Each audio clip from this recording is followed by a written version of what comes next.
Earlier today, I spoke with President-elect Trump and congratulated him on his victory. I also told him that we will help him and his team with their transition, and that we will engage in a peaceful transfer of power. That's Kamala Harris conceding defeat with a little dig on the way out. And with that, Donald Trump, the 45th president of the United States, returns to the White House as America's 47th president. Many people have told me that God spared my life for a reason.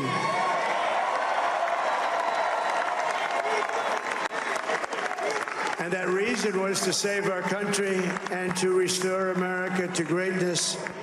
And now we are going to fulfill that mission together. We're going to fulfill that mission. And around the world, a collective sense of trepidation about what the next 4 years might look like. Here to help us unpack one of the craziest moments in recent political history from the United States Study Centre and the School of Social and Political Sciences at the University of Sydney, Associate Professor David Smith. David, welcome back. Thanks for having me. Okay, hindsight is a wonderful thing. What do we now know about how Americans voted in this election that we either didn't predict or maybe didn't fully appreciate beforehand?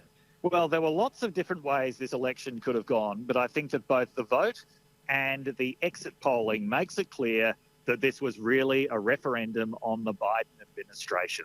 And it was a rejection of the Biden administration. Kamala Harris never really distanced herself from Joe Biden. I don't think she could have distanced herself from Joe Biden, given that she was the vice president. And so exit polls showed that the economy, not surprisingly, was people's number one concern.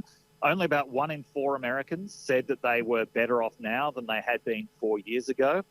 And only 28% of Americans said that the country was on the right track.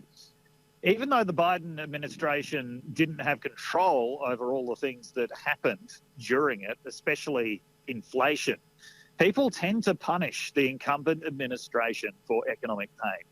And Americans have felt an enormous amount of economic pain over the last 4 years. By some calculations, the price shocks in the United States have been the most severe since the 1970s. And even though inflation is coming down now, it's still very high in areas like accommodation. Just paying the rent is a major issue for a lot of Americans. These surveys also showed that Americans have pretty good memories of the economy in the first Trump presidency. Even though the last year was a disaster, they don't really blame that on Trump because that was the result of a worldwide pandemic. What they remember is the economy being pretty good for 3 years, and that's the economy that they want to return to. That's the economy they think Trump can return them to. So in my view, that is just the overwhelming mood that was reflected in this election result. Yeah, it does seem like that is indeed the case. To what extent do you think Biden's performance over the last couple of years in particular, where it did seem as though, he didn't have complete control of his faculties, played into this result? Yeah, I think it did play into this result, and I think that people do see Harris as being partly responsible for that in some way. Biden's approval ratings after the very chaotic American withdrawal from Afghanistan really sunk down to historically low levels. And presidents with approval ratings that low almost never get re-elected. And I think that in many ways, people saw Kamala Harris as an extension of the Biden administration. So, yeah, the way that people felt about Biden was a huge drag on Harris. I think that she did a lot better as a candidate than Biden would have done as a candidate. And she did quite an effective job of really getting Democrats back on board. But for people who are not habitual Democratic Party voters, she didn't reach them in the numbers that she needed to. And yeah, so she was always going to pay the price for people's perceptions of the Biden administration. And you think of all the celebrities, all the A-listers that came out in support of Kamala really didn't make much of a difference. Probably, just helped the rusted-on Democratic voters on the either margins, either coast of the country, but definitely didn't resonate with everybody in the middle. And so what did you take away from Trump's acceptance speech overnight? This was a very light-hearted speech by Trump's standards. Trump is very aware of the religious significance that people attach to him surviving an assassination attempt, and he referred to it in that speech. For all the enthusiasm that Harris was able to generate through bringing joy to the campaign and all of these celebrity endorsements, that is nothing compared to the genuine spirituality of Trump supporters and their view that God was protecting Trump at this most vital moment. That's the kind of religious enthusiasm that Harris could not have hoped to match. So he was very aware of that. He invoked that. He made a big point of thanking Elon Musk. That is quite significant. Elon Musk was very important to his campaign.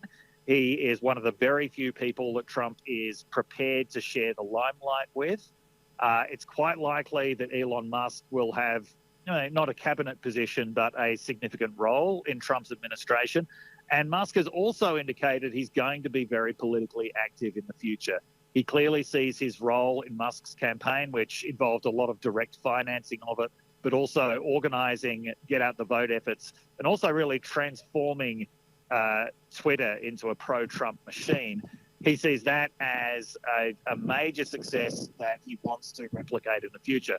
Musk, of course, could never himself hope to be the president of the United States because he was born in South Africa, but he can definitely set himself up as the most powerful person in the United States other than the president. Yeah, as a kingmaker indeed, and isn't that a terrifying prospect?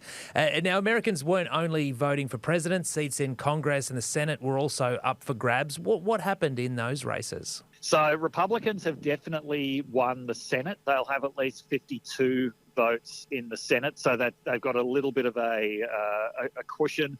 They won't be in the position that Democrats have been in for the last 4 years, where they have to rely on the vice presidential vote to break the tie. That was about what was expected from the Senate. House of Representatives is still up in the air. Democrats did make a couple of gains in the House of Representatives, but there are going to be a lot of tight races that are going to take a long time to be decided. I think it's more likely than not that Republicans will win the House, though probably not with a very big margin. So there will be at least 2 years of unified Republican control of the government. That doesn't mean that they're going to be able to do whatever they want, because Republicans have shown that in Congress they're not very good at cooperating with each other. Trump from 2017 to 2019 had 2 years of unified control, and apart from a major corporate tax break, was actually able to do very little. So he theoretically does have a lot of power after this election, but it remains to be seen whether he'll be able to do anything with it. Yeah, it does seem as though there are a lot of Republicans who are happy to, ride Trump's coattails to secure their own seats in power. But then once they get there, they do their own thing because they realise, maybe some of his policies aren't always, the most sensible. So what do you think will happen now? Trump has promised the largest mass deportation of illegal immigrants in US history. Is that something that is going to happen as soon as he assumes the office in, when is it, next January or so? Yeah, the US simply doesn't have the resources to deport 11 million people, which is what he's promising. The agencies who are responsible for that together employ about 40,000 personnel. Even if that were expanded significantly, deporting 11 million people is completely unrealistic. It would also be incredibly cruel and very, very damaging to a lot of communities and to a lot of businesses that rely on undocumented labour. But that was certainly a promise that was very popular with his base. And I'm sure that there will be, there'll be ramping up of anti-immigration measures. One of the things that Trump did last time around that was quite significant was actually that legal immigration was cut a lot. Whole categories of visas were dramatically reduced or eliminated altogether. I imagine we'll see something like that happening this time around as well. Trump is not just against illegal immigration, he is against legal immigration, and legal immigration is actually a lot easier to cut than illegal immigration. He's also promised vast tariffs on all kinds of things. He was able to raise tariffs on China during his first administration as a national security measure to, if he really is serious about putting massive tariffs on goods from all over the world, that will need cooperation from Congress. And I'm sure that there'll be some Republicans in Congress and even some Democrats who want to cooperate with him on that, but probably not everyone. And I'm not sure how far he's going to get with that. Yeah, it's, I think it's important to remember that he approaches politics as he does business. Everything is a negotiation, and he starts with the most far out negotiating position and then, plans to settle somewhere in between. And I even see with this mass deportation threat, it could be along the same lines where, we're going to deport 11 million people, and that's just a starting position. And then he might come to a compromise position where it's like, oh, well, if you voluntarily report, then maybe, you get some sort of preferential treatment. But there's so much that's unknown. Just like, where does this result leave the Democrats? What do you think about that, David? Yeah, there's certainly going to be a period of real despondency for the Democrats about this. What we have seen over the last few elections, though, is that the opposition party can rebuild itself quite quickly from opposition. And the reason for that is that every president comes in making outlandish promises and people get pretty sick of them within a couple of years. So what we saw during the first Trump administration was that Democrats had overwhelming success at the next midterms. There's a significant chance that they could do that again, especially if the economic pain doesn't ease in the ways that Trump has been promising. Certainly, there's going to be a very familiar fight within the Democrats between the progressives and the liberals about who was responsible for this. Liberals will say that progressives have pushed the party too far to the left, making them unelectable with moderate voters. Progressives will say that liberals just don't offer anything to people other than more of the same.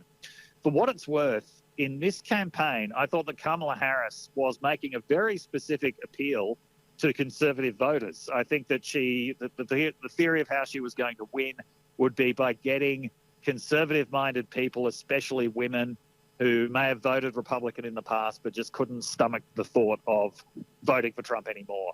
That just didn't work.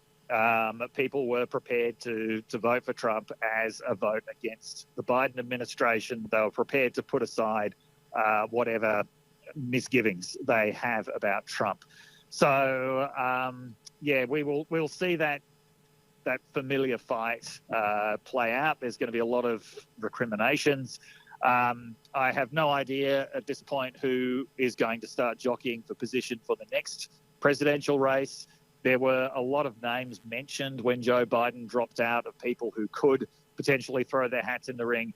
None of them did because it was widely understood that the party needed to coalesce around Kamala Harris. But there are plenty of people, especially governors, who are waiting for their chance. All right, David, I've got to let you go. But before I do, I want you to look into your crystal ball. Think about 4 years from now, what is the one word that we'll be using to describe this second term of a Trump presidency?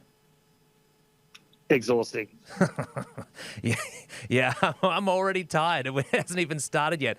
It's going to be non-stop headlines and the sort of chaotic moments that some politicians would only have once in a career. They'll become a daily occurrence, as we saw last time around. There's no doubt about that. From the University of Sydney, Associate Professor David Smith, always great to have you on the Nightly Five. My pleasure. My pleasure.